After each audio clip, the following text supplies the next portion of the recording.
Matapos ang mahaba at gitgitang canvassing ng boto, tinalo ni Wimpy Fontebella ang aktor na si Aga Mulak sa pagka-congressman ng ika-4 na distrito ng Camarines Sur. Naiproklama na rin ang gobernador at vice-gobernador ng probinsya. Darito ang report.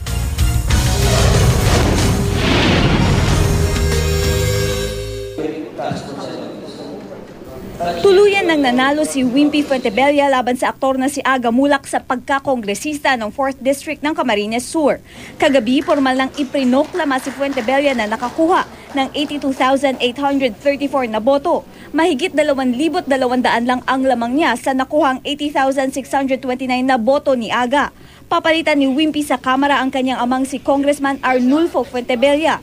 Ang kampo naman ni Aga, naghain na ng petition for failure of elections sa ilang polling precincts na may corrupted CF cards o sirang PICOS machine. Tumanggi namang magkomento kaugnay nito ang kampo ni Fontebella. Naiproklama na rin kagabi ang 24 na taong gulang na si Mix Villafuerte bilang gobernador ng Camarines Sur. Nakakuha siya ng mahigit 263,000 na boto laban sa mahigit 200,000 votes na nakuha ng kanyang lolong si outgoing Congressman Luis Villafuerte Sr. Hanggang ngayon daw hindi pa nag-uusap ang maglolo, pero umaasa ang governor-elect na magkakaayos sila.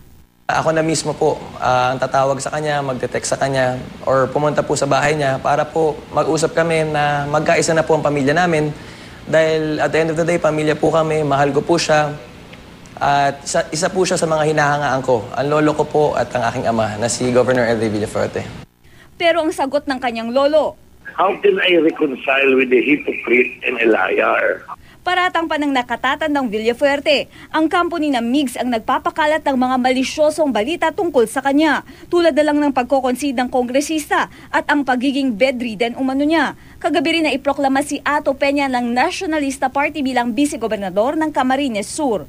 Para sa Unang Balita, Katrina Son reporting.